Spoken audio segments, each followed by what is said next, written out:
नमस्कार साथियों, आप सभी का बहुत-बहुत स्वागत है एग्जाम गाइड क्लासेस में। यूपी ट्रिपल एससी पीईटी 2023 का फाइनल आंसर की जारी हो चुका है और आप लोग अपने-अपने आंसर की मिला भी चुके होंगे। तो इस वीडियो में मैं आप लोगों से बात करने वाला हूं कि इसका सेफ स्कोर क्या रहने वाला है, यानी यूपी ट्रिपल एससी पीईटी 2023 का सेफ स्कोर क्या रहने वाला है, क्योंकि बहुत ही मिनिमम नंबर जा रहे हैं लोगों के, बहुत ही कम नंबर जा रहे हैं, लोग परेशान हैं। और स्कोर कार्ड इसका कब तक जारी हो जाएगा, यानी इसका जो स्कोर कार्ड है वो कब तक जारी होगा, ये आपका कितने नंबर बन रहे हैं, आप फाइनली नॉर्मलाइजेशन होने के बाद आपके कितने नंबर हो रहे हैं, और नॉर्मलाइजेशन में फायदा किसे होगा, किसको नुकसान होगा, इस बारे में भी बात करते हैं। और साथ में कितने पदों पर अगर वैकेंसी आएगी, कितने पदों पर कितना स्कोर जा सकता है, कितने इसका शॉर्ट लिस्ट हो सकता है, उसके बारे में बात करते हैं।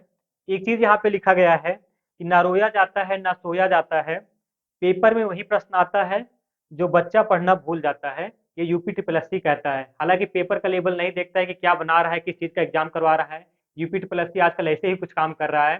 लेकिन फिलहाल आइए देखते हैं कि सेफ स्कोर की बात की जाए तो सेफ स्कोर क्या बन रहा है, क्योंकि पेपर का लेवल जो था किसी भी शिफ्ट में कम नहीं था, हर शिफ्ट का पेपर का लेवल एकदम टाइट था। तो ऐसे में जो एवरेज स्कोर जा रहा है, जो औसत स्कोर लोगों का जा रहा है, वो 45 से 55 के बीच में जा रहा है। यानी अगर देखा जाए जो एवरेज स्कोर 45 से 55 के बीच में, 55 के ऊपर बहुत कम लड़के मिल रहे हैं कि जिसका 56 57 58 60 तक पहुंच रहा है। बहुत ही मिनिमम बच्चे हैं, अभी तक 55 के ऊपर कोई ऐसा मिल ही नहीं रहा है कि इसका 55 के ऊपर का स्कोर जा रहा है। तो ऐसे में देखा जाए तो इस बार कट ऑफ क्या रह सकता है किसी वैकेंसी के लिए। अगर किसी में 100 पद आते हैं, किसी में 2000 पद आते हैं, तो ऐसे में कितने वैकेंसी पर कितना जो है स्कोर रह सकता है, उसकी बात करते हैं। तो एवरेज स्कोर की बात की जाए तो 45 से 55 के बीच में ही बन रहा है। लेकिन स्कोर कार्ड इसका कब तक जारी होगा, तो स्कोर कार्ड इसका आपका जनवरी 2024 में जारी होगा। यानी जनवरी 2024 है, यानी कि जनवरी माह में इसका स्कोर कार्ड जारी होगा। 2 महीने बाद ही जारी होगा। अभी तो जनवरी तक जो है 2022 का ही स्कोर कार्ड वो अवेलेबल है, वही मान्य रहेगा। और नॉर्मलाइजेशन में फायदा किसे होगा, तो नॉर्मलाइजेशन में फायदा की बात अगर की जाए तो 28 और 29 तारीख को एग्जाम, 2 दिन एग्जाम हुआ था। तो 28 को जो फर्स्ट शिफ्ट का था, फर्स्ट शिफ्ट वालों को नॉर्मलाइजेशन में मिनिमम 2 से 3 नंबर का फायदा होगा। 2 से 3 नंबर का फायदा 28 की फर्स्ट शिफ्ट वालों का होगा, जबकि 29 की फर्स्ट शिफ्ट वालों को 1 से 2 नंबर का नुकसान हो सकता है नॉर्मलाइजेशन में। ऐसा जो है पेपर का लेवल देख के बता रहा हूँ, क्योंकि 28 का फर्स्ट शिफ्ट का पेपर बहुत ही टाइट था और 29 को फर्स्ट शिफ्ट का पेपर इजी नहीं था। लेकिन यह है कि 28 की फर्स्ट शिफ्ट की तुलना में थोड़ा सा इजी था, लेकिन ऐसा नहीं कि बहुत ज्यादा इजी था, 2 3 4 नंबर का फर्क पड़ सकता है। तो इस तरीके से अगर देखा जाए तो 2 3 नंबर का नॉमिनेशन 28 की फर्स्ट शिफ्ट वालों को देखने को मिल सकता है।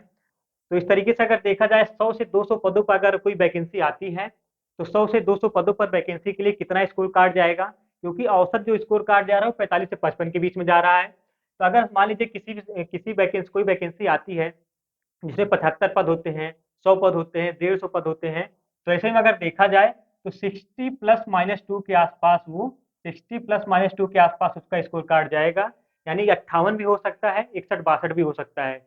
62 63 के ऊपर तो किसी का नंबर जाने का कोई सवाल ही नहीं है। एक आध दो लड़के होंगे बाई चांस उनका चला गया होगा किसी कारण से।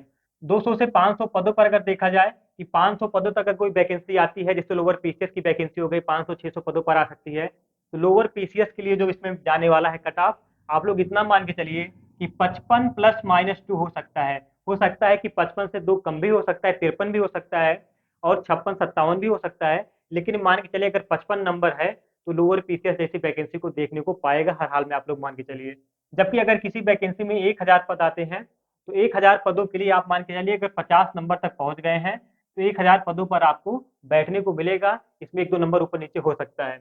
और अगर 2000 पदों पर कोई वैकेंसी आती है, तो आप मान के चलिए अगर आपके नंबर 46 या 47 के आसपास है, 47 प्लस माइनस टू के आसपास है, तो आपका नंबर अच्छा है। लेकिन जैसे इस बार जूनियर असिस्टेंट की वैकेंसी आई है लगभग 4000 के आसपास पदों पर, अगर इस तरीके से 4000 या 5000 पदों पर कोई वैकेंसी आती है, तो आपके नंबर उसमें कितने देखे जाएंगे। तो अगर 4000 से अधिक पदों पर जैसे 5000 के आसपास पद आते हैं, तो ऐसे में आपका कट ऑफ जो जाने वाला है वो 40 के ऊपर आप रहेंगे। तो आपको जिसमें 4000 या 5000 पदों पर वैकेंसी आएगी तो आपको देखने को मिल जाएगा, क्योंकि पेपर का लेवल टाइप है, अगर टफ है। अगर कोई ये सोचे कि नहीं 40 नहीं आएगा, ये उसकी गलत फहमी है, हो सकता है कि आपका नंबर थोड़ा ज्यादा हो गया हो। लेकिन क्योंकि ये 5000 पदों की बात की जा रही है, 5000 पदों पर 40 नंबर के ऊपर सिलेक्शन, मतलब आपका जो है उसमें फाइनल शॉर्ट लिस्ट आप किए जाएंगे। तो आशा करता हूँ ये सारी चीजें यहाँ से आपको समझ में आया होगा। हालांकि यूपी ट्रिपल एससी की बात है, अब तक 60 नंबर को मिनिमम कट ऑफ माना जा रहा था कि स्टूडेंट कह रहे थे कि 60 नंबर जो है कॉमन कट ऑफ कर दिया जाए।